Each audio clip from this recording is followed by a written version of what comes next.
رسوله الكريم أما بعد فأعوذ بالله من الشيطان الرجيم بسم الله الرحمن الرحيم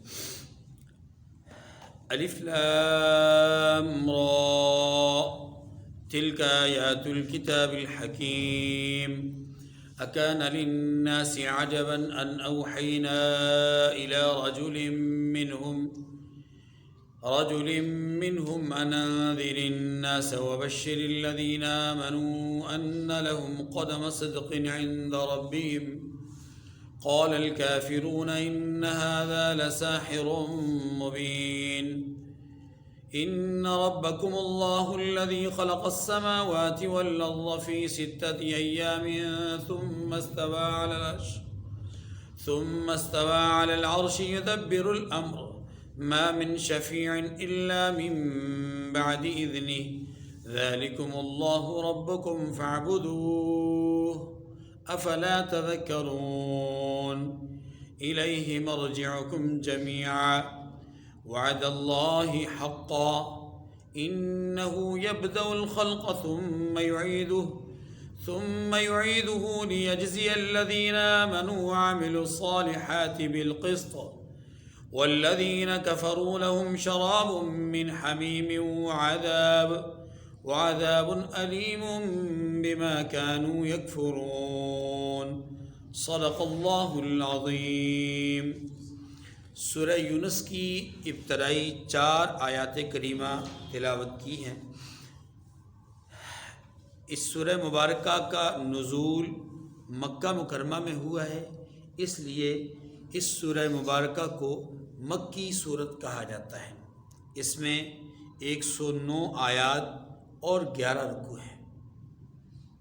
اس سورہ مبارکہ کا عنوان دیگر مکی صورتوں کی طرح توحید، رسالت اور آخرت کے عقیدے، نظریے، سوچ اور فکر کو بیان کرنا ہے۔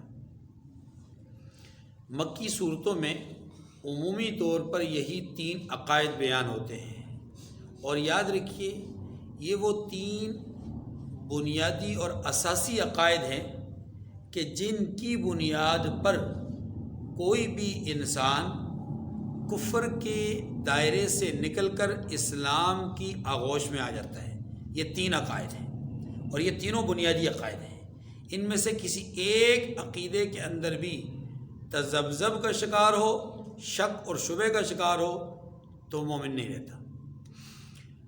رحمت دو عالم صلی اللہ علیہ وسلم جب مکہ مکرمہ سے مدینہ منورہ تشریف لائے تو وہاں پر عمومی طور پر جو احکامات نازل ہوئے وہ عملی احکامات تھے، اور ان کو ہم شریعت کہتے ہیں، شرعی احکامات کہتے ہیں۔ وجہ اس کی بالکل ظاہر سی تھی کہ آپ صلی اللہ علیہ وسلم نے مدینہ منورہ میں آ کر کے ایک اسٹیٹ، ایک مملکت قائم کی، ایک نظام وضع فرمایا۔ ظاہر ہے جب نظام وضع ہو چکا، ایک سلطنت آپ کے زیر نگیں آ چکی، تو اب آپ اپنے ماننے اور چاہنے والوں کو ایک لائحہ عمل دے سکتے ہیں، ایک طرز زندگی دے سکتے ہیں، طرز معاشرت ان کو دے سکتے ہیں۔ لہذا آپ نے دی، اور یہ 10 سال کے مختصر ترین عرصے میں پوری شریعت، پورے احکامات اسلامیہ یہ مدینہ منورہ میں نازل ہوئے، جس میں تمام اہم ترین وہ چیزیں کہ جو انسان کے عمل سے تعلق رکھتی ہیں، ان کے اصول اور ان کے ضابطے مدینہ منورہ میں بیان کر دیے گئے۔ اس لیے مدنی صورتوں میں عمومی طور پر احکامات شرعیہ ہوتے ہیں۔ مکی صورتوں میں چونکہ نظام اپنے ہاتھ میں نہیں تھا، اور اسٹیٹ کی جو قیادت اور سیادت تھی وہ آپ کے پاس نہیں تھی، اور وہاں پر جو اختیار اور اقتدار تھا وہ کفار کے پاس تھا، اس لیے وہاں پر نظریات پر محنت کی گئی، سوچ پر محنت کی گئی، فکر پر محنت کی گئی، اور وہ 3 طرح کے عقائد تھے: توحید، رسالت اور معاد آخرت۔ اس سورہ مبارکہ میں بھی چونکہ یہ مکی صورت ہے، اس کے اندر جو مضامین بیان ہوئے وہ یہ 3 ہیں۔ ان 3 مضامین کو بیان کرنے کے لیے قرآن پاک نے جو اسلوب اختیار کیا ہے وہ یہ اختیار کیا ہے کہ ان تینوں عقائد اور نظریات کو سمجھانے کے لیے کہیں واقعاتی انداز میں سمجھایا گیا ہے، کہیں مثال دے کر کے بات کو سمجھایا گیا ہے، کہیں کوئی ترغیب دی گئی، کہیں کوئی ترہیب سے کام لیا گیا۔ مختلف پہلو، مختلف انداز اختیار کیے گئے ان تین عقائد کو سمجھانے کے لیے، بتانے کے لیے۔ اب اگلی بات سمجھیے، مشرکین مکہ کی حالت شرک کیا تھی؟ بڑی سمجھنے والی بات ہے اور بڑی گہرائی والی بات ہے۔ مشرکین سے جب پوچھا جاتا امن خلق السماوات والارض، زمین اور آسمان کو کس نے بنایا، تو جواب میں کہا کرتے اللہ نے۔ زمین و آسمان کو بنایا کس نے؟ اللہ نے۔ اس کا مطلب یہ ہوا کہ وہ اللہ کو خالق اور مالک مانتے تھے، اللہ کو خالق مانتے تھے۔ وہ اس بات کا عقیدہ اور نظریہ رکھتے تھے کہ یہ کائنات خود سے معرض وجود میں نہیں آئی، بلکہ اس کے بنانے والا ایک اللہ ہے، یہ بات وہ مانتے تھے۔ لیکن مشرکین کا جو نظریہ برا ہوا وہ کب ہوا کہ جب مشرکین اللہ کو الہ ماننے کے ساتھ ساتھ اللہ کے ساتھ دوسروں کو بھی الہ ماننا شروع ہوئے۔ اور یہ کیوں ہوا؟ اس کی ایک عقلی اور ظاہری وجہ یہ تھی کہ ان کے نزدیک اللہ ایک بادشاہ ہے، اللہ ایک بادشاہ ہے، اور دنیا کے اندر انہوں نے دیکھا کہ ایک بادشاہ کے ماتحت وزیر ہوتے ہیں، کسی کے ذمے پانی کے مسائل، کسی کے ذمے آب پاشی زراعت کے مسائل، کسی کے ذمے جنگلات کے مسائل، کسی کے ذمے روڈ کا محکمہ، کسی کے ذمے لوگوں کے عدالتوں کے مسائل، مختلف محکمہ جات بنا کر کے ماتحت وزراء اور مشیر رکھے جاتے ہیں تاکہ وہ نظام سلطنت میں شریک کار بن کر کے ایسے کارکن بنے کہ جو اقتدار کے معاملات کو ساتھ ساتھ لے کر کے چلائیں۔ اب یہ ذرا سمجھیے گا کہ ایک ملک کا جو صدر یا وزیر اعظم ہوتا ہے یا جو بادشاہ ہوتا ہے وہ اکلوتا سب کچھ نہیں کرتا ہوتا، ہر کام وہ خود نہیں کرتا، ہر کام وہ خود نہیں کرتا۔ مثلا کسی کا میٹر لگوانا ہو، بادشاہ سلامت تو آ کر کے نہیں لگاتے، یا بادشاہ سلامت کو جا کر کے درخواست تو نہیں پیش کی جاتی یہ جناب ہمارا میٹر لگانا۔ یعنی ایک ملک کے اندر لاکھوں میٹر لگنے ہیں، اب ہر بندہ درخواست دے کر کے بادشاہ سلامت کے پاس تو نہیں پہنچ سکتا۔ ایسے ہی لوگوں کے ہزاروں مسائل، دن بھر میں ایک ایک دن میں لوگوں کے لاکھوں مسائل ہوتے ہیں ایک مملکت کے اندر، تو وہ سارے مسائل بادشاہ کے سامنے نہیں جاتے، وزیر اعظم یا صدر کے سامنے نہیں جاتے، بلکہ وہ ماتحت جو محکمہ جات ہوتے ہیں، جو ماتحت جو وزراء ہوتے ہیں ان تک پہنچتے ہیں، اور ان کے بھی ماتحت جو لوگ کام کرنے والے ہوتے ہیں ان تک جاتے ہیں۔ تو بہت کم درخواستیں ایسی ہوتی ہیں، بہت کم مسائل ایسے ہوتے ہیں جو بالائی تنظیم اور نظم تک پہنچتے ہیں۔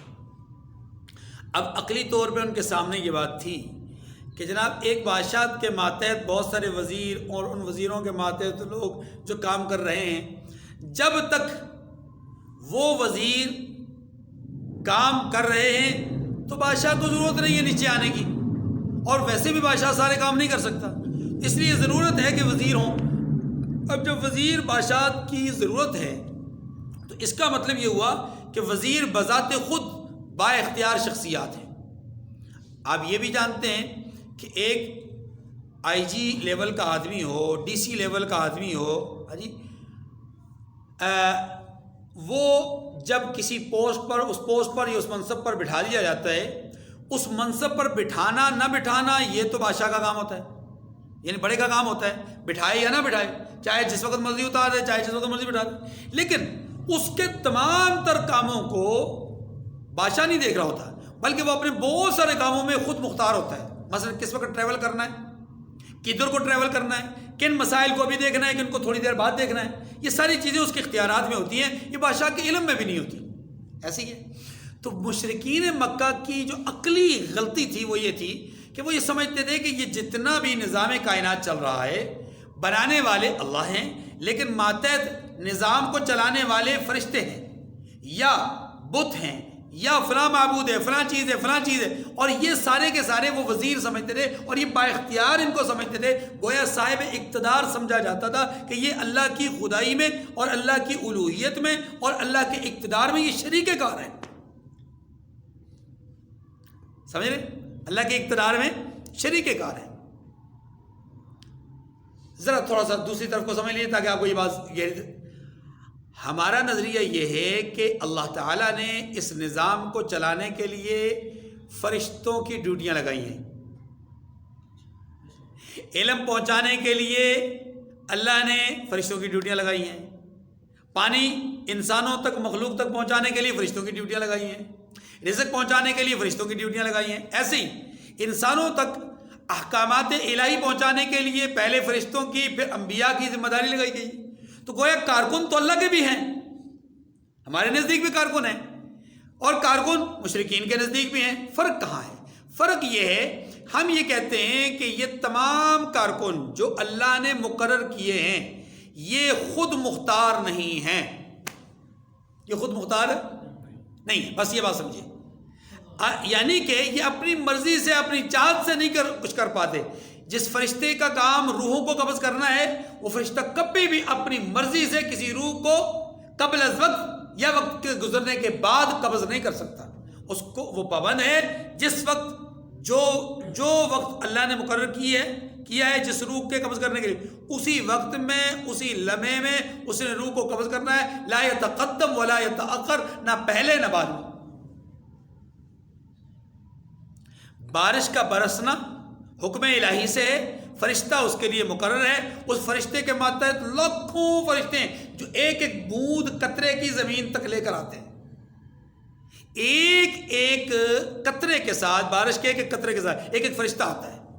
لیکن یہ سب ڈیوٹی پر، اور ان کی ڈیوٹی اللہ کے حکم سے ہے، اور یہ اپنی مرضی سے کوئی قطرہ زمین پہ لا ہی نہیں سکتے. جبکہ اس کائنات میں جو بادشاہوں کے وزیر ہوتے ہیں، وہ مشیر ہوتے ہیں، جو ماتحت لوگ ہوتے ہیں، وہ اپنی مرضی سے بیسیوں کام اپنی مرضی سے کر لیتے ہیں، فیصلے اپنی مرضی سے کر لیتے ہیں، اختیارات ہوتے ہیں ان کے پاس. لیکن جو لوگ اللہ نے کارکن بنائے ہیں فرشتوں کی صورت میں، انبیاء کی صورت میں یا دیگر مخلوقات کی صورت میں، وہ اپنی مرضی کے مالک نہیں ہوتے، وہ اللہ کی مرضی کے مالک ہوتے ہیں. جب چاہتے ہیں اللہ ان سے کام لیتے ہیں، جب چاہتے ہیں اللہ ان کا کام روک دیتے ہیں. بلکہ وہ ہیں، اللہ تو دنیا کے اندر جو چیزوں کے اندر ہمیں طاقت نظر آتی ہے، جب چاہتے ہیں ان سے طاقت کو چھین لیتے ہیں، جب چاہتے ہیں ان میں طاقت واپس سپرد کر دیتے ہیں. جیسا کہ بھڑکتے شعلے آگ، اس میں انسان کا کمزور جسم چلا جائے تو جل کر بھسم ہو جائے، ختم ہو جائے، نسیم منسیہ ہو جائے. لیکن اللہ چاہیں تو آگ کو حکم کرے کہ یا نار کونی بردم و سلامن علی ابراہیم، ابراہیم پر ٹھنڈی اور سلامتی والی بن جا. اب وہ آگ کے شعلے بھڑک رہے ہیں، ابراہیم علیہ السلام اندر ہے، لیکن اس آگ نے ابراہیم علیہ السلام کو کوئی نقصان نہیں پہنچایا. یہ حکم الہی کے ساتھ تھا، ورنہ آگ انسانی جسم کو جلا دیتی. یہاں نہیں جلایا، حکم کیا تھا؟ اللہ کا تھا. دریا کا پانی ہے، کبھی ایسا ہوا ہی نہیں ہے کہ دریا کا پانی رک جائے اور وہ برف کے تودوں کی مانند کھڑا ہو جائے، ایسا ہو ہی نہیں سکتا. لیکن اللہ جب چاہتے ہیں تو ہو جاتا ہے. دریائے نیل کو اللہ نے روک کر دکھلایا، بات سمجھ رہے؟ اور ایک قوم اس میں سے گزر گئی، دوسری قوم غرق ہو گئی، اللہ نے ایسا کر کے دکھایا. کنکریوں سے ہاتھیوں کو تباہ نہیں کیا جاتا، لیکن اللہ چاہے تو تباہ کر سکتے.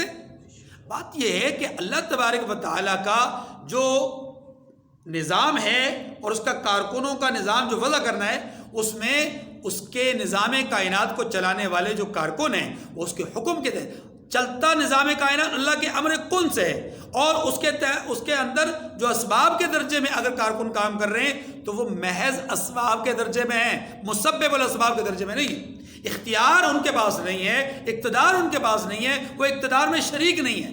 اتنی بات سمجھ گئی؟ مشرکین کی غلطی یہ تھی کہ مشرکین اللہ کو خالق مانتے تھے، ہماری طرح خالق اللہ کو مانتے تھے، لیکن خالق ماننے کے بعد اللہ کو نظام کائنات کا مدبر نہیں مانتے تھے، نظام کائنات کا مالک نہیں سمجھتے تھے. وہ اس بارش کا، رزق کا، اور دیگر چیزوں کا، اولاد کا، مرض کا، صحت کا، اس کا مالک اللہ کو نہیں سمجھتے تھے. وہ سمجھتے تھے کہ ماتحت وزراء کا کام ہے.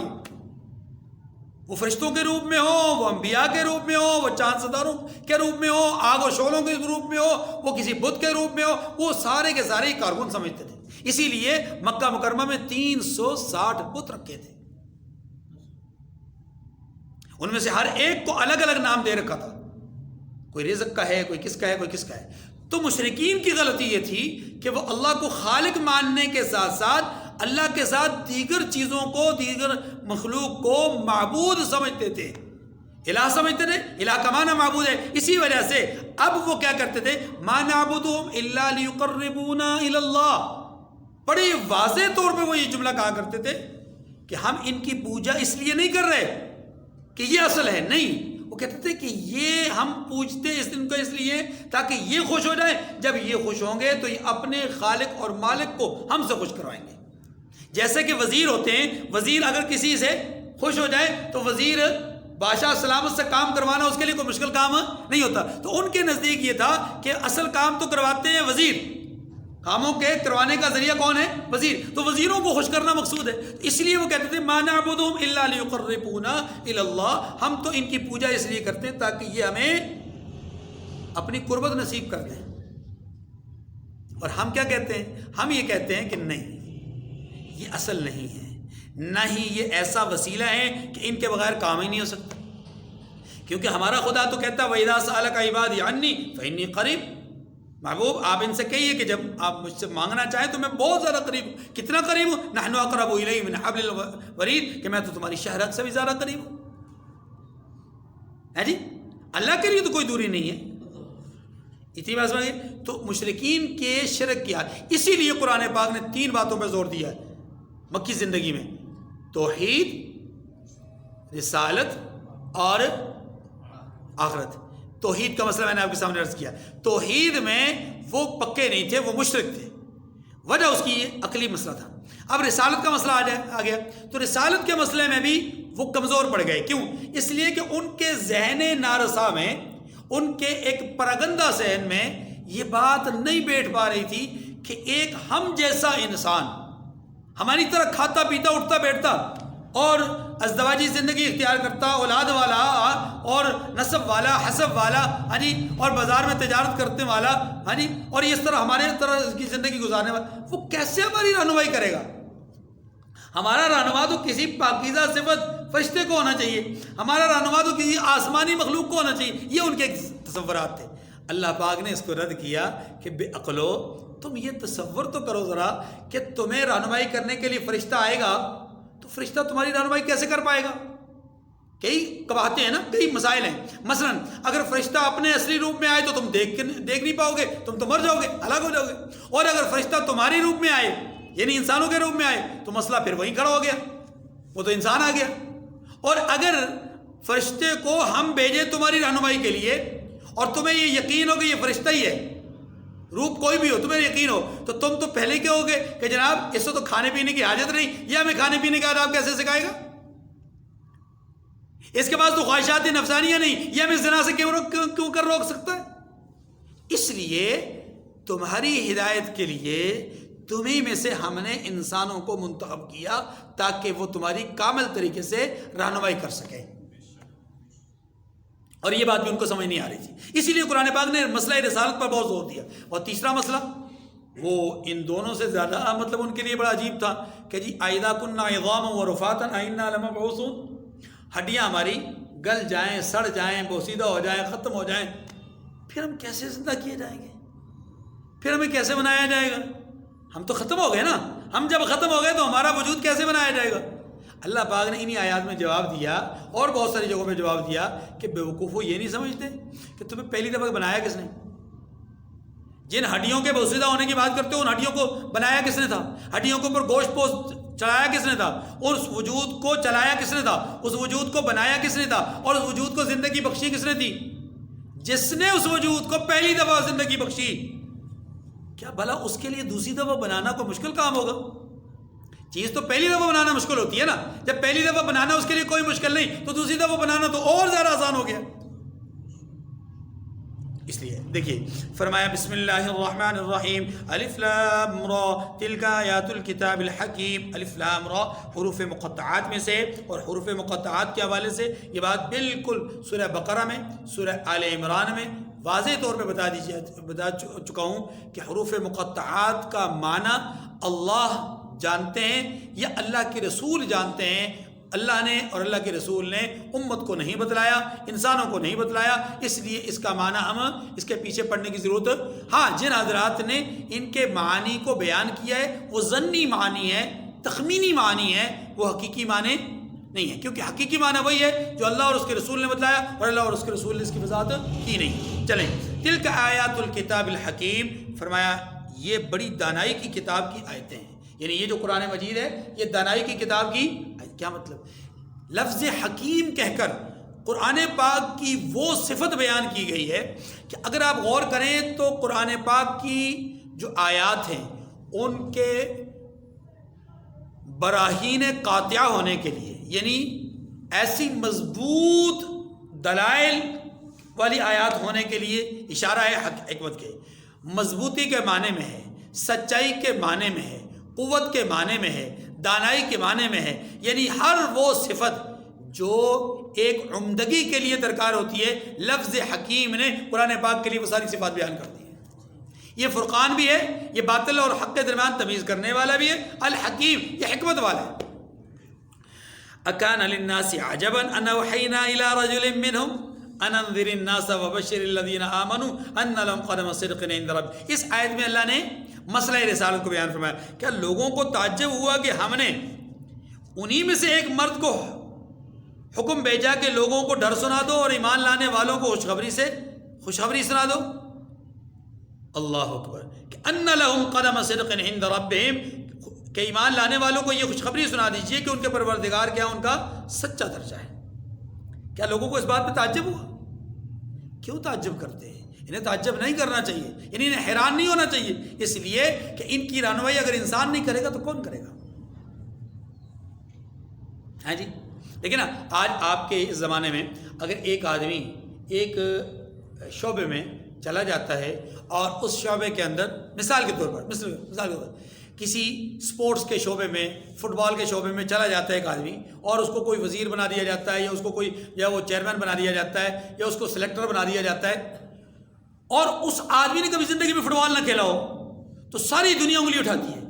بھائی اسے فٹ بال کے الف با کا بھی پتہ نہیں ہے، اسے کسی قانون، ضابطے اور قاعدے کا پتہ نہیں ہے، اسے پتہ ہی نہیں ہے فٹ بال ہوتا کیا ہے، فٹ بال کہاں بنتا ہے، کیسے بنتا ہے، کس طرح کا بنتا ہے، اور فٹ بال کیسے کھیلا جاتا ہے، کیا اس کے قواعد ہیں، کیا اس کے ضوابط ہیں، دنیا میں فٹ بال کی حیثیت کیا ہے، اس کو پتہ ہی کچھ نہیں. آپ نے اس کو چیئرمین بنا دیا، آپ نے اس کو سلیکٹر بنا دیا، آپ نے اس کو جو ہے وہ نگران اور انچارج بنا دیا، ساری دنیا انگلی اٹھائے گی، ہے نا؟ کیوں؟ اس لیے کہ اس کا شعبے کے ساتھ تعلق نہیں ہے. حالانکہ وہ انسان ہے، پڑھ سکتا ہے، لکھ سکتا ہے، فٹ بال کو جان سکتا ہے، فٹ بال کی حیثیت کو پہچان سکتا ہے، قانون اور ضابطوں کو پڑھ سکتا ہے، اب جا کے پڑھ سکتا ہے، پہلے نہیں تو اب پڑھ سکتا ہے جی. اس کے بھی اسی طرح کے تقاضے ہیں جیسے فٹ بالر کے ہوتے ہیں. جو فٹ بالر سیکھ سکتا ہے تو یہ بھی سیکھ سکتا ہے، کیونکہ فٹ بالر بھی تو انسان ہے، یہ بھی انسان ہے. عمر کے اعتبار سے فرق ضرور ہوگا، لیکن وہ چیزوں کو آپ نے جان تو سکتا ہے، لیکن پھر بھی اس پر اعتراض کیا جاتا ہے. تو آپ اندازہ کیجئے کہ ایک فرشتہ جسے پتہ ہی نہیں کھایا کیسے جاتا ہے، جسے پتہ ہی نہیں پیا کیسے جاتا ہے، جسے پتہ ہی نہیں ہے کہ مرغی کا ذائقہ کیا ہے، 600 روپے کی ہو تو کیسے لی جاتی ہے، 300 کی ہو تو کیسے، جسے راشن کا پتہ ہی کوئی نہ ہو، یعنی فرشتے کو راشن کی ضرورت ہی نہ ہو، تو وہ کیا جانے کہ جناب آٹا چاہے 3200 روپے کا ہو چاہے 4000 روپے کا ہو، اس کو کیا فرق پڑتا ہے؟ تو مجھے بتائیں وہ کیا مسائل سکھائے گا؟ اسے کوئی دقت ہوگی؟ نہیں ہوگی. اسے سردی گرمی کا احساس نہیں تو وہ کیا مسائل سکھائے گا؟ اسے وقت کی کمی اور زیادتی کا کوئی احساس نہیں، وہ کیا وقت سکھائے گا؟ وہ روزے کے مسائل کو کیسے سکھائے گا؟ وہ حج کے مسائل کو کیسے سکھائے گا؟ وہ جہاد کے مسائل کو کیسے سکھائے گا جب اسے نقصان اور فائدے کا کوئی اندازہ ہی نہیں ہے؟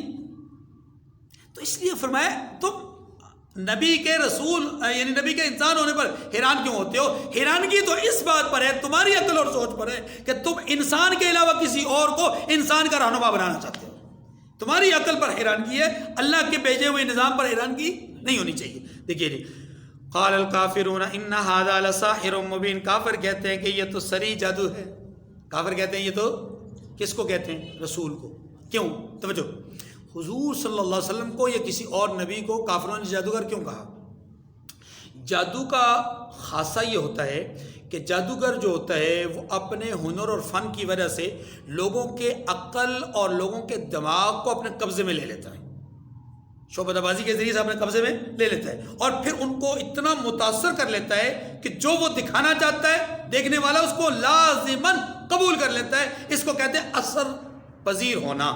تو جادوگر جو ہے وہ دوسروں کی شخصیت پر، دوسروں کی آنکھ پر، دوسروں کے دل و دماغ پر اثر انداز ہوتا ہے، اس لیے اس کو جادوگر کہتے ہیں. مثلا اس کے اثرات کی بات کر رہا ہوں. تو چونکہ نبی جو ہوتے تھے، نبی کا کام بھی ایسے ہوتا تھا کہ نبی معجزے ظاہر کرتے دکھاتے تھے. اب وہ معجزہ ظاہر انسانی عقل سے ماورا ہوتا تھا، تو انسان کی عقل ماو ہو جاتی تھی، وہ معجزہ ظاہر ہوتا تھا، تو وہ اس معجزے کو دیکھ کر کے کہتے تھے یہ نبی نہیں، یہ جادوگر ہے، کیونکہ اس نے وہ کام کیا ہے جو جادوگر کرتے ہیں. اسی لیے تو فرعون بھی 400 4000 یا 40,000 جو بھی روایات ہیں 3 ہاں جی اتنے جادوگروں کو لے کر آیا 2 آدمیوں کے سامنے، 2 نبیوں کے سامنے کہ یہ جو جادوگر ہیں ان کا مقابلہ کرنے کے لیے. حضور علیہ السلام کو بھی یہ جادوگر اس لیے کہہ رہے تھے. اب دیکھیں نا، انگلی سے اشارہ کیا، چاند 2 ٹکڑے ہو گیا، تو وہ تو جادوگر کہیں گے. ان کی عقل تو یہاں تک ہی کام کرتی ہے. رسیاں کنویں میں ڈالی جا رہی ہیں، کنویں تک یعنی اس آدمی تک رسیاں نہیں پہنچ رہی، کپڑے باندھے جا رہے ہیں نہیں پہنچ، لیکن اللہ کے نبی ہاتھ یوں بڑھا رہے ہیں تو اللہ کے نبی کا ہاتھ وہاں تک پہنچ گیا. اللہ کے نبی نے اس کو پکڑا ابو جہل کو اور اٹھا کر کے باہر لے آئے. جادوگر تو کہیں گے وہ، بات سمجھ رہے. اب پتھر کبھی ان کی عقل و فام میں بھی یہ بات نہیں آ سکتی کہ پتھر بھی کبھی بات کریں گے، لیکن وہی ابو جہل پتھر کنکریاں ہاتھ میں پکڑتا ہے اور رسول اللہ علیہ وسلم پتھروں کو کہتے ہیں کہ بولو میں کون ہوں، تو وہ گواہی دیتے ہیں کہ اشہد ان لا الہ الا اللہ و اشہد ان محمد رسول اللہ. اب اس کو تو جادو کہیں گے وہ، کیونکہ ان کی عقل یہاں تک ہی کام کر سکتی ہے. لیکن سچ یہ ہے کہ انہیں یہ سوچنا چاہیے کہ جادوگر کے کردار میں، سیرت میں، اخلاق میں، اعمال میں، گفتار میں، اور یہ جو صاحب دعویٰ کر رہے ہیں ان میں زمین آسمان کا فرق ہے. وہ پلید ہوتے ہیں، گندے ہوتے ہیں، نجس ہوتے ہیں، کردار کے اعتبار سے برے ہوتے ہیں، بد اخلاق ہوتے ہیں، فوشگو ہوتے ہیں، اور لوگوں کے ساتھ جو ہے وہ برائی سے پیش آتے ہیں. اور یہ تو وہ ہیں کہ جن کی بچپن سے لے کر کے اب تک کوئی عیب اور کوئی نقص تم بھی نہیں نکال سکے. بھلا تم نے ان کو ان کی صف میں نہ کھڑا کر دیا. تو قرآن کہتا ہے قال الکافرون ان ھذا لساحر مبین، کافر کہتے ہیں کہ یہ کھلا جادوگر ہے، یعنی حضور کے بارے میں کہتے ہیں. حالانکہ حضور تو نبی تھے، نبی الانبیاء تھے. باقی بات انشاءاللہ کل. واخر دعوانا الحمدللہ رب العالمین. رسولہ الکریم. اما بعد فاعوذ باللہ من الشیطان الرجیم. بسم اللہ الرحمن الرحیم. الیہ مرجعکم جميعا وعد اللہ حقا انه يبدأ الخلق ثم يعيده ليجزي الذين آمنوا وعملوا الصالحات بالقسط والذين كفروا لهم شراب من حميم وعذاب أليم بما كانوا يكفرون. هو الذي جعل الشمس ضياء والقمر نورا وقدره منازل لتعلموا عدد السنين والحساب ما خلق الله ذلك إلا بالحق يفصل الآيات لقوم يعلمون. إن في اختلاف الليل والنهار وما خلق الله في السماوات والأرض لآيات لقوم يتقون. إن الذين لا يرجون لقاءنا ورضوا بالحياة الدنيا واطمأنوا بها والذين هم عن آياتنا غافلون. أولئك مأواهم النار بما كانوا يكسبون. إن الذين آمنوا وعملوا الصالحات يهديهم ربهم بإيمانهم تجري من تحتهم الأنهار في جنات النعيم دعواهم فيها سبحانك اللهم وتحيتهم فيها سلام وآخر دعواهم أن الحمد لله رب العالمين. صدق اللہ العظیم. سورہ یونس کی آیت نمبر 4 سے آیت نمبر 10 تک 7 آیات کریمہ آپ کے سامنے تلاوت ہوئی.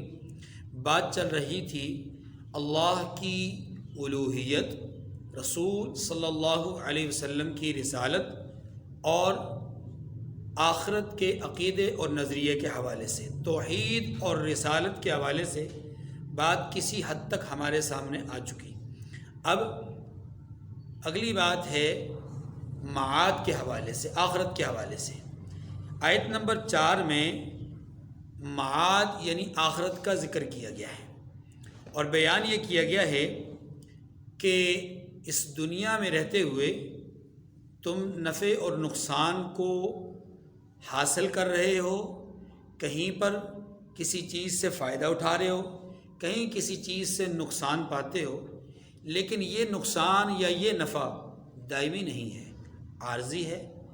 دائمی زندگی اس کے بعد کی ہے جہاں آپ سب نے اللہ کی طرف لوٹ کر کے جانا ہے۔ الیہ مرجعکم جمیعا، اسی کے پاس تم سب کو لوٹ کر جانا ہے۔ وعد اللہ حقا، یہ اللہ کا سچا وعدہ ہے۔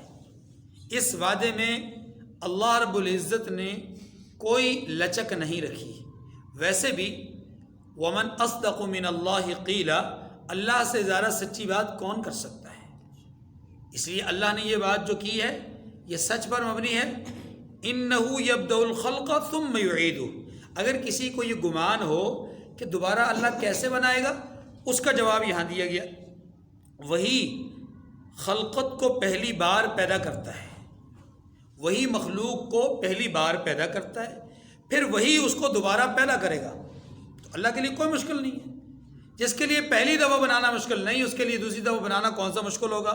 لیجزی الذین آمنوا وعملوا الصالحات بالقسط، تاکہ ایمان والوں اور نیک کام کرنے والوں کو انصاف کے ساتھ بدلہ دے۔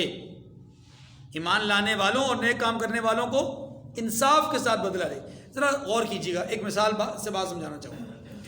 ایک آدمی کوئی جرم کرے، حکمران وقت یا وقت کا جو سلطان ہے، بادشاہ ہے، وہ اس کو یہ کہے کہ تمہارے اس جرم کی پاداش میں قانون یہ ہے کہ تمہیں 3 سال سزا ملنی چاہیے، مثال کے طور پر 3 سال تمہیں قید بامشقت کی سزا ہونی چاہیے، لیکن میں تمہیں معاف کر دیتا ہوں، یا میں تمہیں 1 سال کی سزا دیتا ہوں۔ اب اس کو بادشاہ کی طرف سے کیا سمجھا جائے گا؟ انعام، اکرام، ٹھیک ہے، اس کی طرف سے احسان سمجھا جائے گا۔ لیکن اگر کوئی بیوقوف یوں کہے کہ جناب آپ نے تو انصاف سے کام نہیں لیا،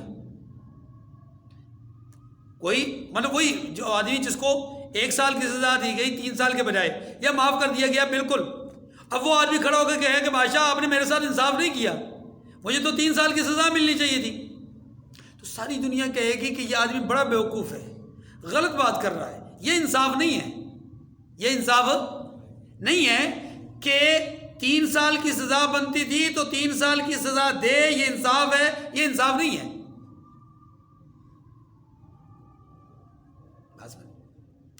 اللہ تبارک و تعالیٰ نے بندوں کے ساتھ جو معاملہ کیا ہے وہ یا کرنا ہے، وہ انصاف کا کرنا ہے۔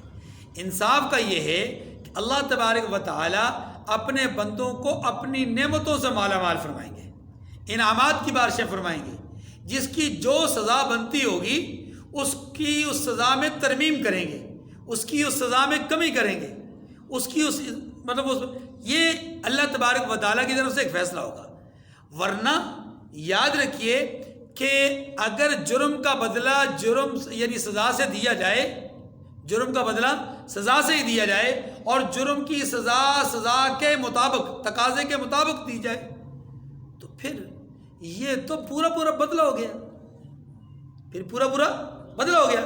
انصاف اللہ کا جو ہے وہ کچھ اور طرح کا ہے۔ یہ دنیاوی انصاف تو ہم کہہ سکیں گے کہ یہ انصاف ہے، یہ انصاف نہیں، لیکن آخرت کا انصاف یہ نہیں ہے۔ آخرت کا انصاف یہ ہے کہ اللہ تبارک و تعالی رائی کے دانے کے برابر زیادتی نہیں کریں گے، ہاں اپنے فضل سے، اپنے کرم سے کمی کریں گے، لیکن اس کی کمی کو، اس کے فضل کو کوئی آدمی چیلنج نہیں کر سکے گا کہ آپ نے میرے ساتھ یہ کمی کا معاملہ کیوں کیا، یہ تو بے انصافی ہو گئی۔ نہیں، یہ بے انصافی نہیں ہے، یہ اس کی طرف سے انعام اور احسان ہوگا، اس کی طرف سے انعام اور احسان ہوگا. اس لیے یہاں پر یہ بات کی ہے کہ میں اپنے بندوں کو ان کے ایمان اور ان کے اعمال کی وجہ سے کیا کروں گا؟ انصاف کا معاملہ کروں گا، انصاف کے ساتھ ان کو بدلہ دوں گا.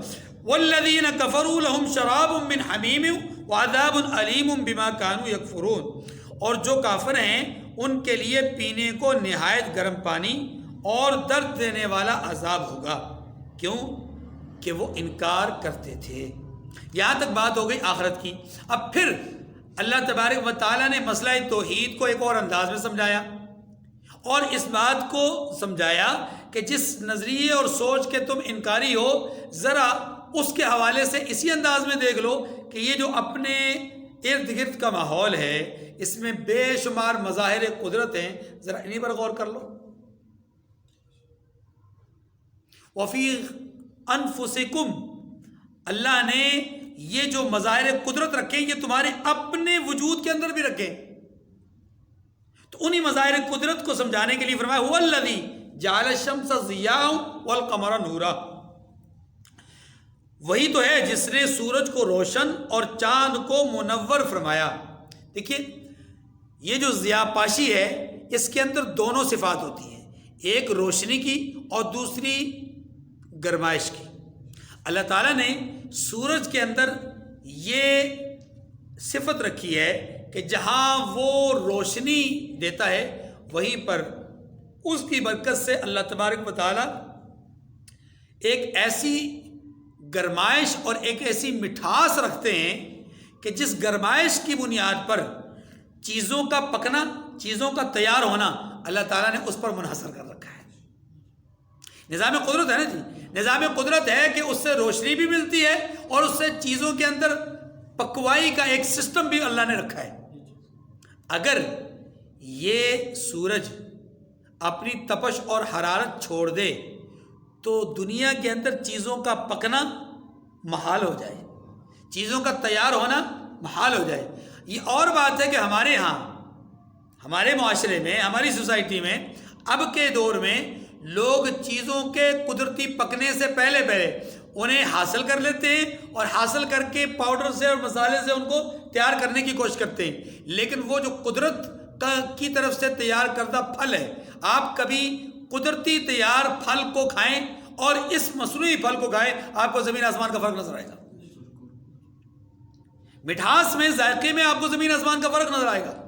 لطف اور سرور محسوس ہوگا آپ کو اس پھل کا اور اس پر. حالانکہ شاید اس کی رنگینی اور اس کی خوبصورتی بہت زیادہ ہو اس کی بنسبت، وہ آپ کو ٹیڑھا میڑھا نظر آئے گا، وہ آپ کو شاید اس طرح خوبصورت نظر نہیں آئے گا، لیکن جو قدرتی ذائقہ اور مٹھاس ہے اس کے اندر زیادہ ہوگا. اس کی وجہ کیا ہے کہ وہ قدرتی فیصلوں سے مزین ہوا ہے اور اس کو ہم نے مصنوعی انداز میں جو ہے وہ تیار کیا ہے. تو اللہ تبارک و تعالیٰ فرماتے ہیں ہم نے سورج کو ضیاء بنایا، یعنی کہ سورج کو ایسا بنایا کہ وہ روشن بھی ہے اور ساتھ ساتھ گرمائش کو پھینک کر کے زمین کے اندر چیزوں کو، نباتات کو یا دوسرے پھلوں کو، ثمرات وغیرہ کو پکانے میں بھی جو ہے وہ ممد اور معاون ہے. دوسری بات والقمر نورا، اور چاند کو منور بنایا ہے. کیا مطلب؟ چاند کے اندر اللہ تبارک و تعالیٰ نے نورانیت رکھی ہے فقط، اس کے اندر تمازت نہیں ہے، اس کے اندر گرمائش نہیں ہے، بلکہ اس کے اندر اپنائیت ہے، اس کے اندر خوبصورتی ہے، اس کے اندر جاذبیت ہے، اس کے اندر جو ہے وہ ایک قسم کا انس ہے کہ انسان اس کی طرف دیکھتا ہے تو دیکھتا ہی رہ جاتا ہے. اور یہ اپنی جولانیوں پہ جب جاتا ہے تو انسان کی آنکھ اس کو دیکھ کر کے بہت سارے تخیلات قائم کرتی ہے. انسان کی آنکھ اس کو دیکھتی ہے، ذہن اپنے اندر اس کے حوالے سے کچھ تفکرات پیدا کرتا ہے، دل اور دماغ پر وہ اپنے اثرات چھوڑ جاتا ہے. یہی وجہ ہے کہ ایک آدمی جو نثر نگار ہے وہ اسے دیکھ کر کے کچھ کلمات لکھتا ہے جو کہ نثر میں ہوتے ہیں، اور ایک آدمی جو شاعر ہوتا ہے وہ اس کو دیکھ کر کے شاعرانہ انداز میں کچھ ایسے کلمات لکھتا ہے کہ جن کلمات کو لوگ یاد رکھتے ہیں. تو یہ جو ایک سلسلہ ہے یہ چاند کی خوبصورتی کا ہے. کبھی سورج پہ لوگوں نے اشعار نہیں لکھے, سورج پہ کلام نہیں لکھا, کیونکہ اس کی طرف دیکھنے کی سکت آنکھ میں پوری طرح نہیں ہے کہ آنکھ ٹک ٹکی باندھ کر اس کی طرف دیکھتی رہے, ایسا نہیں ہے. بلکہ سورج کے مقابلے میں چاند اتنا خوبصورت ہے, اتنا حسین و جمیل ہے کہ یہ اپنی مختلف شکلوں کے اندر آپ دیکھتے ہیں کہ کبھی یہ بالکل دھاگے کی مانند یا بال کی مانند ہوتا ہے, پھر یہ بڑھتے بڑھتے بڑھتے بڑھتے پھر یہ بدر بن جاتا ہے, اور پھر ایک وقت ایسا آتا ہے کہ یہ اپنی حجم کو گھٹاتا جاتا ہے اور پھر سے اسی جو ہے وہ شکل پہ چلا جاتا ہے جو کہ بال کی شکل ہوتی ہے. اس کی یہ خوبصورتیاں ہیں. اللہ تعالیٰ نے نظام کائنات میں دو طرح کی چیزیں رکھی ہیں. اب اگلی بات, نظام کائنات میں دو طرح کی چیزیں, کچھ چیزیں معدنیات سے تعلق رکھتی ہیں, کچھ چیزیں ہیں جو عبادات سے تعلق رکھتی ہیں. جو چیزیں معدنیات سے, ذخائر سے, ان چیزوں سے تعلق رکھتی ہیں ان کے اوپر اثر انداز ہوتا ہے کون؟ سورج. اور جو چیزیں عبادات سے تعلق رکھتی ہیں اس کے اوپر اثر انداز ہوتا ہے کون؟ چاند مبارک. ہاں جی, یہ جو مبارک چاند ہے اس کی برکت سے اللہ تبارک و تعالیٰ نے تمام ادیان کے احکامات اور مسائل کا تعلق چاند کے گھٹنے بڑھنے کے ساتھ رکھا تھا, چاند کے نمودار ہونے اور چاند کے نظر آنے کے ساتھ رکھا تھا. آپ کی اس شریعت میں بھی, اس دین کے اندر بھی اللہ تعالیٰ نے عبادات کا, معاملات کا جتنا تعلق ہے وہ سارا کا سارا کس پر رکھا ہے؟ انحصار اس کا چاند پر رکھا ہے. روزے ہیں, حج ہے, عبادات کے دوسرے طریقے ہیں, طلاق کے معاملات ہیں, بلکہ ادوار سابقہ میں, دور رسالت میں اور دور خلفائے راشدین میں لوگ اپنے معاملات کو بھی چاند کے اوپر معاہدات کو کیا کرتے تھے کہ میں چاند کی فلاں تاریخ کو آپ کے ساتھ یہ لین دین کروں گا. اب تو شمسی حساب سے ہوتا ہے, اس وقت قمری حساب سے ہوتا تھا. اسی لیے علماء نے یہ مسئلہ لکھا ہے کہ قمری مہینوں کو یاد رکھنا پوری امت پر فرض کفایہ ہے, اور قمری حساب سے چلنا پوری امت کے اوپر فرض کفایہ ہے. اگر کوئی بھی ان مہینوں کو یاد نہیں رکھے گا تو سارے لوگ سنت نبوی کے اس ترک کی وجہ سے گناہگار ہوں گے. آج ہمارے معاشرے میں جنوری سے لے کر کے دسمبر تک 12 مہینوں کے نام بچے بچے کو یاد ہیں, یا جو پرانے بابے ہیں, بزرگ ہیں, ان کو ایک اور جو کیا کہتے ہیں اس کو, دیسی مہینوں کے نام, ہاں جی, ساؤں بازر, چیتر, بساخ اور وغیرہ وغیرہ, یہ جو نام ہیں یہ نام ان کو یاد ہوتے ہیں. لیکن ہمارے 99% عوامی لوگوں کو, عوام کو, علماء کے حلقے کے علاوہ جو عوام ہیں ان کو محرم سے لے کر کے ذی الحج تک مہینوں کے نام پوری طرح یاد نہیں ہوتے. بس 1-2 مہینے ہی ہیں جن کے نام اچھی طرح یاد ہیں, رمضان کے اور محرم کے, بس, یا ربیع الاول ہے, ہاں جی, بس. لیکن یہ بہت کم لوگوں کو یاد ہے. اکثر لوگوں کو 12 مہینوں کے نام نہیں آتے ہیں. یہ المیہ ہے اور یاد ہونے چاہیے. چلیے, هو الذي جعل الشمس ضياء والقمر نورا وقدره منازل لتعلموا عدد السنين والحساب. سورج کی جو منزلیں ہیں وہ اللہ تعالیٰ نے 365 رکھی ہیں. سورج کی منزلیں کتنی رکھی ہیں؟ 365. اور چاند کی منزلیں یہ کم از کم 29 ہیں, زیادہ سے زیادہ 30 ہیں. یہ گھٹتی بڑھتی رہتی ہیں. یہی وجہ ہے کہ یہ فرق 33 سال کے دورانیے کے بعد, یعنی اگر 33 سال گزر جائیں شمسی حساب سے تو وہ قمری اعتبار سے 34 سال ہوں گے. ہماری زکوٰۃ کا جو مسئلہ ہے وہ بھی اسی سے چونکہ منحصر ہے اسی پر, تو لہذا قمری حساب سے زکوٰۃ فرض ہوتی ہے, شمسی حساب سے نہیں. اگر کوئی آدمی شمسی حساب سے زکوٰۃ دینے کا پابند ہو تو وہ 33 سال گزرنے کے بعد وہ بظاہر 33 سال کی زکوٰۃ ادا کر رہا ہے, لیکن حقیقتاً اس کے اوپر 34 سال کی زکوٰۃ فرض تھی. اس نے 1 سال کی زکوٰۃ نہیں دی. فرق ہے. وَقَدَّرَهُ مَنَازِلَ, اللہ نے انہی منزلوں کی طرف اشارہ کیا. فرمایا اور چاند کی منزلیں مقرر کی تاکہ تم برسوں کا شمار اور کاموں کا حساب معلوم کر لو. ما خلق اللہ ذلك الا بالحق, اللہ نے اپنی تدبیر سے پیدا کیا ہے. یہ چاند, سورج, ستارے, زمین, آسمان جو کچھ بھی بنا ہے اللہ کی تدبیر اور حکمت سے ہوا ہے. یفصل الآیات لقوم یعلمون, سمجھنے والوں کے لیے وہ آیتیں کھول کھول کر بیان کرتا ہے. یہاں پر تھوڑا سا ایک نقطہ ذہن میں رکھیے. اللہ تعالیٰ نے یہ بات فرمائی کہ ما خلق اللہ ذلك الا بالحق, یہ جو اللہ نے چیزیں بنائی ہیں یہ بڑی تدبیر کے ساتھ بنائی ہیں. اشارہ کس کی طرف ہے؟ اشارہ اس بات کی طرف ہے کہ یہ ایویں کھیل کھول نہیں ہے. کہ تم سمجھو کہ دنیا میں آ گئے، موج مستی کر لی، کھیل لیا، کول، ہاں جی رونالڈو کو خرید لیا اتنے ارب ڈالروں میں، اور جو ہے اتنا کر لیا، اس کے مقابلے میں تم نے جو ہے وہ دین فروشی کر دی اور یہ سارے معاملات کر لیے، اور تم سمجھے کہ جناب ہم ختم، دنیا ختم تو ہم ختم. نہیں، ایسا نہیں ہے. اللہ نے یہ سب کچھ بنایا ہے، یہ ساری نعمتیں تمہیں دی ہیں، اور ان نعمتوں سے تم لطف اندوز ہو رہے ہو، تو یقیناً فطرت کا تقاضا بھی تو ہے کہ جن چیزوں سے لطف اندوز ہوئے ذرا ان کا حساب کتاب بھی تو ہو جائے نا. ہاں جی، کچھ محاسبہ بھی تو ہونا چاہیے. اسی بات کو یہاں پر اگلی آیت میں سمجھایا گیا، ان فی اختلاف اللیل والنہار وما خلق اللہ فی السماوات والارض لآیات لقوم یتقون. فرمایا رات اور دن کے ایک دوسرے کے پیچھے آنے جانے میں، اور جو چیزیں اللہ نے آسمان اور زمین میں پیدا کی ہیں، سب میں ڈرنے والوں کے لیے نشانیاں ہیں. یہ زمین و آسمان کا اختلاف دو طرح کا ہے، دونوں طرح کا اختلاف بالکل درست ہے. یعنی زمین و آسمان میں دو طرح کا اختلاف ہوتا ہے. ایک اختلاف کیا ہوتا ہے کہ زمین آسمان کہہ رہا ہوں، دن اور رات. یہ جو دن اور رات کا اختلاف ہے دو طرح کا ہے. دن ختم ہوتا ہے تو رات آ جاتی ہے، رات ختم ہوتی ہے تو ایک یہ اختلاف ہے، یعنی بدلنا. اور ایک اختلاف اور بھی ہے، اور وہ اختلاف کیا ہے؟ جیسے 22 دسمبر اور 22 جنوری جون، یہ جو معاملات ہیں آپ اس سے بڑے آسانی سے سمجھ سکتے ہیں کہ کبھی دن بڑے ہوتے ہیں، رات چھوٹی ہوتی ہے. پھر ایک وقت آتا ہے کہ رات بڑی ہونا شروع ہو جاتی ہے تو دن چھوٹے ہونا شروع ہو جاتے ہیں، ہے کہ نہیں؟ اب جیسا کہ اب یہ جو دن چل رہے ہیں ان میں راتیں اب گھٹنا شروع ہو رہی ہیں اور دن بڑھنا شروع ہو رہے ہیں، ہے جی. اور پھر اس وقت ہمیں کمبل اور رضائی اور جیکٹ اور چادر اور شال اور ان چیزوں کی جو فکر ہے، اور کچھ دنوں کے بعد ہمیں برف کی اور پتہ نہیں اے سی کی اور ان چیزوں کی ضرورت ہوگی. یہ جو دن اور رات کا اختلاف ہے دونوں طرح کا، اللہ فرماتے ہیں یہ ہماری نشانیوں میں سے ایک نشانی ہے.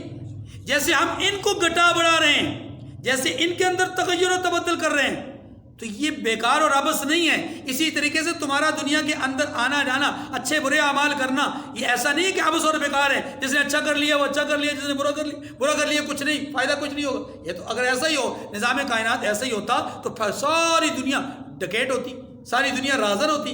لیکن نہیں، یہ جو ہم نے نظام رکھا ہے، یہ نظام رکھا ہی اس لیے تاکہ اچھائی اور برائی کا پاس اور خیال رکھا جائے. ان الذين لا يرجون لقاءنا ورضوا بالحياة الدنيا واطمأنوا بها والذين هم عن آياتنا غافلون اولئك مأواهم النار بما كانوا يكسبون. اب انجام بیان کیے گئے. فرمایا کہ جن لوگوں کو ہم سے ملنے کی توقع نہیں اور دنیا کی زندگی سے خوش اور اسی پر مطمئن ہو بیٹھے ہیں اور ہماری نشانیوں سے غافل ہو رہے ہیں، ان کا ٹھکانہ ان کے اعمال کے سبب کیا ہوگا؟ وہ جو کرتے ہیں ان اعمال کے سبب ان کا ٹھکانہ کیا ہے؟ دوزخ ہے. جو اعمال انہوں نے کیے ان کے بدلے میں ان کا ٹھکانہ جہنم. لیکن اس کے مقابلے میں فرمایا ان الذين امنوا وعملوا الصالحات يهديهم ربهم بإيمانهم تجري من تحتهم الانهار في جنات النعيم. جو لوگ ایمان لائے اور نیک کام کرتے رہے ان کو پروردگار ان کے ایمان کی وجہ سے ایسے محلوں، ایسے اونچے اونچے محل، ایسی بڑی زبردست عمارتیں، ہاں اللہ اکبر میں رکھیں گے کہ جن کے نیچے نعمت کے باغوں میں نہریں بہہ رہی ہوں. اتنے عالی شان محل ہوں گے، اتنی زبردست اونچی عمارتیں ہوں گی کہ ان عمارتوں کے نیچے نہریں بہ رہی ہیں. دیکھیں بہت سارے لوگ جب سوچتے ہیں تو کہتے ہیں یار یہ کیا خوبصورتی ہے.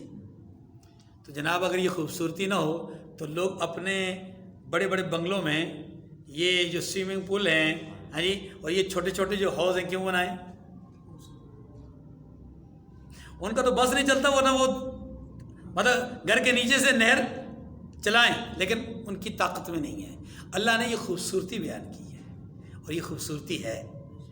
آپ کبھی خوشگوار موسم میں، اچھے موسم میں کبھی ایسی جگہ پر ہوں جہاں پر ٹیوب ویل کا پانی، صاف ستھرا پانی ایک نالے کی صورت میں جا رہا ہو، آپ اس کے کنارے پر بیٹھے ہوں، آپ کا قدرتی طور پہ دل کرتا ہے کیا کہ پاؤں لٹکا کر کے پانی کے اندر رکھے جائیں، ہے کہ نہیں؟ خوبصورتی کبھی دل کرتا ہے. آپ کبھی کسی چشمے پر یا آبشار پہ چلے جائیں تو وہ اس آبشار سے بہتا ہوا پانی آپ کو قدرتی طور پہ حسین و جمیل لگتا ہے، اور پھر اس کے ارد گرد سبزہ ہو، درخت جو ہے وہ سائیدار درخت ہوں تو کتنا حسین و جمیل منظر ہوتا ہے.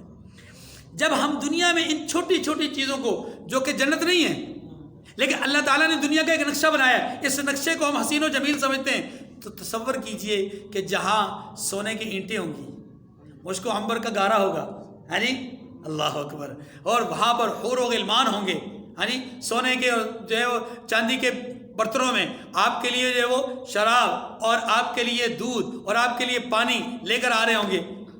اب ایسے میں آپ کا جی چاہے گا کہ آپ جو ہے وہ کسی نہر کے کنارے بیٹھے ہوں، آپ کا جی چاہے گا آپ کسی باغ کے اندر موجود ہوں، آپ کا جی چاہے گا آپ کسی لان میں ہوں، آپ کا جی چاہے گا آپ کسی کرسی اور اونچے تخت پر بیٹھے ہو۔ یہ ساری چیزیں نا اللہ نے فرمایا ہر جنتی کو یہ ساری نعمتیں اس کے محل میں دی جائیں گی، ہر جنتی کو اس کو یہ نعمتیں اس کے محل میں دی جائیں گی کہ تخت بھی ہوگا، ہاں جی، نہر بھی ہوگی، اور نہر ایک نہیں، یہاں تو دنیا میں صرف پانی کی نہر ہے، وہاں تو شراب کی نہر الگ، پانی کی نہر الگ، اور اسی طریقے سے شہد کی نہر الگ۔ کیسی بات ہے!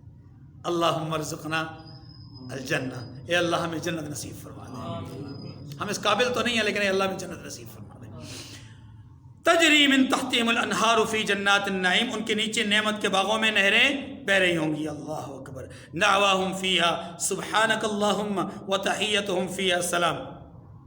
آپ اگر کسی شادی حال میں جائیں نا کسی کی دعوت پر، اور وہ جو میزبان ہے وہ آپ کو دیکھ کر کے ایسے کر کے کھڑا ہو چپ کر کے، تو آپ اندر ہی اندر گلٹی فیل کریں گے کہ یار میں غلطی کر گیا، لگتا ہے نہیں آنا چاہیے تھا مجھے۔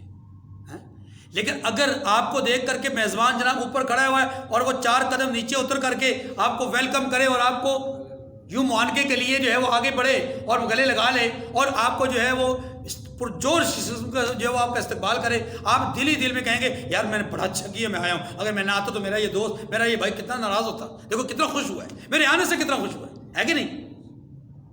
اللہ اکبر۔ اب تو جنت میں جب جنتی جائیں گے تو اللہ فرماتے ہیں کہ 2 قسم کے کلمے ہوں گے، ایک اہل جنت کی زبان کے یعنی اپنے جنتی جو الفاظ ادا کریں گے، اور ایک جنتیوں کے لیے جو الفاظ استعمال ہوں گے۔ جنتی جو کلمات کہیں گے وہ سبحان اللہ، سبحان اللہ، یہاں درخت دیکھ رہے ہیں پھل سے لدا ہوا ہے، سبحان اللہ، وہ اینٹ سونے کی، سبحان اللہ، وہ چاندی کی، سبحان اللہ، یہ زمرد، یہ یاقوت، یہ مرجان، یہ لؤلؤ، سبحان اللہ، سبحان اللہ۔ اس کی زبان سے سبحان اللہ ہی ختم نہیں ہوگی، سبحان اللہ، سبحان اللہ، سبحان اللہ، اس کا گویا کہ تکیہ کلام بن جائے گا، سبحان اللہ۔ اللہ کی ایک ایک قدرت کو، ایک ایک نعمت کو، ایک ایک شان کو دیکھ کر کے اس کی زبان سے نکلے گا سبحان اللہ، سبحان اللہ۔ اور ایک ہے اس کے لیے کیا کلمات ہیں؟ حور و غلمان اس کو دیکھیں گے کہ السلام، السلام، سلام علیکم، سلام علیکم طبتم، سلام قولا من رب الرحیم، جی سلام۔ فرشتے دیکھیں گے وہ کہیں گے سلام، اللہ کی طرف سے جو پہلا جملہ ہوگا اپنے بندوں کے لیے السلام علیکم، تم پر سلامتی۔ اللہ اکبر۔ تو یہ سلامتی کے کلمات ہیں جو جنتیوں کے لیے بولے جائیں گے، اور جنتی خود کیا بولیں گے؟ سبحان اللہ۔ یہی بات فرمائیں دعواہم فیہا سبحانک اللہم، اللہ اکبر۔ جب وہ اللہ کی نعمتوں کو دیکھیں گے تو بے ساختہ یہ پکار اٹھیں گے، دعواہم، پکار اٹھیں گے، بلائیں گے، بولیں گے سبحان اللہ، وتحیتہم فیہا سلام، اور آپس میں ان کی دعا سلام علیکم ہوگی، فرشتوں کے ساتھ، فرشتوں کا ان کے ساتھ، حور و غلمان کا، یہ آپس میں بھی جو بولیں گے، بات چیت کریں گے تو سلامتی کی باتیں کریں گے۔ وآخر دعواہم ان الحمد للہ رب العالمین، اگلی بات بھی فرمایا، اور ان کا آخری قول یہ ہوگا کہ خدائے رب العالمین کے حمد اور اس کا شکر ہے، یعنی اللہ کا شکر ادا کریں گے۔ اور سورہ غافر سے پہلے سورہ زمر ہے، اس کی آخری آیت کریمہ ہے وقال الحمد للہ الذی صدقنا وعدہ واورثنا الارض نتبوأ من الجنۃ حیث نشاء۔ اور اس وقت کہیں گے تمام تعریفیں اس ذات کے لیے جس نے اپنا وعدہ ہم سے سچا کر دکھایا، واورثنا الارض، اور ہمیں زمین کا وارث بنا دیا ہے، نتبوأ من الجنۃ حیث نشاء۔ اللہ اکبر۔ اس جنت میں جہاں چاہیں جیسے چاہیں گھومیں پھریں آزادی سے، اب ہمارے لیے کوئی روک ٹوک نہیں۔ اللہ تعالی ہم سب کو نصیب فرمائے۔ وآخر دعوانا ان الحمد للہ رب العالمین۔ آیت نمبر 3 کہتے ہیں رہ گئی ہے جی، ان ربکم اللہ الذی خلق السماوات والارض فی 6 ایام ثم استوى علی العرش یدبر الامر۔ تمہارا پروردگار تو اللہ ہی ہے جس نے آسمان اور زمین 6 دن میں بنائے۔ آسمان اور زمین کو 6 دن میں بنایا، اس کے 2 معنی ہیں۔ ایک معنی یہ ہے کہ اللہ نے ایک اندازہ اور ایک تخیل ہمیں دیا ہے کہ جس طرح تمہارے تصور میں ہفتے کے 7 دن ہوتے ہیں، 6 دن کام کے ہوتے ہیں، ایک دن کو اللہ نے اسپیئر رکھا ہے، تو ایسے ہی سمجھ لیں کہ 6 دن. اور اگر یہاں دن سے مراد حقیقتاً دن ہوں تو پھر بھی 2 معنی ہوں گے. ایک معنی یہ ہوگا کہ دنیاوی دن کا اندازہ، لیکن چونکہ وہ دنیاوی دن اس وقت تھے نہیں، جب ظاہر آسمان و زمین بنے ہی نہیں تو سورج چاند نہیں ہوئے، جب سورج نہیں ہوا تو دن کا تعین نہیں ہوا، رات کا تعین نہیں ہوا، تو اس لیے اندازاً وہ دنیاوی دنوں کے حساب سے دن ہوں گے. اور اگر یہاں پر دنیاوی دن مراد نہ لیا جائے، اخروی دن جنت یعنی قیامت کا دن مراد لیا جائے، تو پھر اللہ کے ہاں تو وہ کالف سنۃ مما تعدون، وہ 1000 سال کا، تمہاری دنیاوی 1000 سال کا ایک دن ہوتا ہے، کس کا؟ قیامت کا. تو ہو سکتا ہے وہ قیامت کے 6 دن مراد ہوں، یعنی 6000 سال. لیکن درست بات یہی ہے کہ اللہ عالم بمرادہ، اللہ ہی بہتر جانتے ہیں اللہ کی اس سے مراد کیا ہے. آگے ہے ثم استوى علی العرش، پھر اللہ قائم ہوا کس پر؟ عرش پر. دیکھیے توجہ کیجیے، اللہ عرش پر قائم ہوا، اس کا ظاہری مطلب تو یہ ہوا کہ اللہ کا ایک جسم ہے اور ایک چیز ہے جس پر اللہ جا کر کے بیٹھے تشریف فرما ہوئے. حالانکہ پوری امت مسلمہ کا اس بات پر عقیدہ ہے کہ اللہ کا جسم نہیں ہے، اللہ کا جسم نہیں، تو پھر اللہ عرش پر جا کر کے بیٹھ گئے، تو اس کا مطلب یہ ہوا کہ اس عرش سے پہلے اللہ کہاں تھے؟ سوال یہ. تو اس کا معنی اور مفہوم یہ ہے ہی نہیں، ہرگز یہ نہیں ہے، بلکہ اس کا معنی اور مفہوم یہ ہے کہ یہ آیات متشابہات میں سے ہے. اور آیات متشابہات کا مطلب یہ ہوتا ہے وہ آیات کہ جن کا معنی اور مفہوم دونوں مشتبہ ہوں، ہماری عقل اور فہم سے بالا تر ہوں. ہم نہیں سمجھ سکتے کہ اللہ کیسے ہماری شہرک سے زیادہ قریب ہے. ہم نہیں سمجھ سکتے کہ وہی اللہ جو شہرک سے زیادہ قریب ہے وہی عرش پہ بیٹھا ہوا ہے. ہم نہیں سمجھ سکتے کہ اللہ کی پنڈلی ہے. ہم نہیں سمجھ سکتے کہ اللہ کی آنکھ ہے. دیکھیے اس کو مزید میں تھوڑا سا وضاحت کر سکتا ہوں ایک اور انداز میں، اور وہ یہ کہ ایک ہوتی ہے آنکھ اور ایک ہوتا ہے آنکھ کا اثر. آنکھ یہ ہے اور اس کا اثر ہے دیکھنا، اس کا اثر ہے.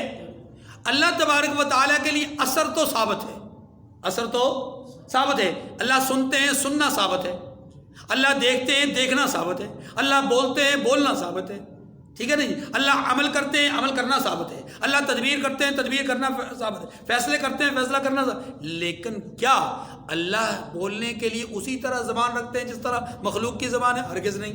اللہ دیکھنے کے لیے کیا اسی طرح آنکھ رکھتے ہیں جس طرح مخلوق کی آنکھ ہے؟ ہرگز نہیں. اللہ سننے کے لیے اسی طرح کان رکھتے ہیں جس طرح مخلوق کے کان ہے؟ نہیں.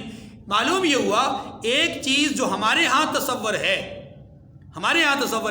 ایک چیز کا وہ اللہ کی طرف منسوب نہیں کی جا سکتی. اس کو ایک اور مثال سے بھی میں سمجھا سکتا ہوں، آپ بات سمجھیے گا. مثلا ہم کہتے ہیں کہ آ گیا، ایک لفظ استعمال کرتے ہیں آ گیا. اب یہ جو لفظ استعمال کرتے ہیں آ گیا، یہ مختلف چیزوں کے لیے مختلف معنی رکھتا ہے. مثلا بادل آ گیا ہے نا، بادل آ گیا. ریل گاڑی آ گئی، ٹھیک ہے. یا یہ کہتے ہیں کہ فلاں آدمی آ گیا، فلاں جانور آ گیا، فلاں چیز آ گئی. اب یہ جو مختلف چیزوں کی طرف ہم آنے کی نسبت کر رہے ہیں، سب کا آنا ایک جیسا تو نہیں ہے. F-16 کا آنا اور اونٹ کا آنا زمین آسمان کا فرق ہے. ہاں جی، چیونٹی کا آنا اور زلزلے کا آنا زمین آسمان کا فرق ہے. بارش کا آنا اور بادل کا آنا زمین آسمان کا فرق ہے بھائی. یہ جو آنے کا ہم دعویٰ کر رہے ہیں مختلف چیزوں کے لیے، یہ چونکہ اگر ہمیں ان چیزوں کی حقیقت سے ادراک ہے، ان چیزوں کی حقیقت کو ہم پہچانتے ہیں، تو پھر ہم آنے کا معنی ہر ایک کے لیے الگ الگ سمجھ سکتے ہیں. لیکن اگر ہم چیزوں کو جانتے نہیں ہیں، چیزوں کے لیے تو پھر ہم یہ جو آنا ہے یہ ہمارے اوپر مشتبہ ہو جائے گا. بالکل اسی طرح یاد رکھیے ہم اللہ کی ذات کی حقیقت کو نہیں پہچان سکتے. لہذا جب اس کا ادراک نہیں ہے تو اس کا دیکھنا ہمیں معلوم نہیں کیسا دیکھنا ہے، اس کا سننا ہمیں معلوم نہیں کیسا سننا ہے، اس کا اپنا کسی کام کو کرنا ہمیں معلوم نہیں کیسا کرتا وہ. ٹھیک ہے، اس لیے یاد رکھیے کہ اللہ رب العزت جسم سے پاک ہیں. یہ جو آیات ہیں یہ آیات متشابہات کہلاتی ہیں. ان کو بس یہی عقیدہ اور ایمان ہونا چاہیے ہمارا کہ اللہ اس کی مراد سے واقف ہے، ہمیں معلوم نہیں. اللہ اس مراد کو بہتر جانتے ہیں. چلے یدبر الامر، ہر ایک کام کا انتظام اللہ ہی کرتا ہے. یہی وہ جملہ ہے جو مسلمان اور مشرک کے درمیان فرق پیدا کرتا ہے بس. ورنہ مشرک بھی اللہ کو خالق سمجھتا ہے، اللہ کو مدبر نہیں سمجھتا. وہ کہتا ہے مدبر وہ بت ہے، وہ بت ہے، وہ بت ہے، وہ بت ہے، وہ چیز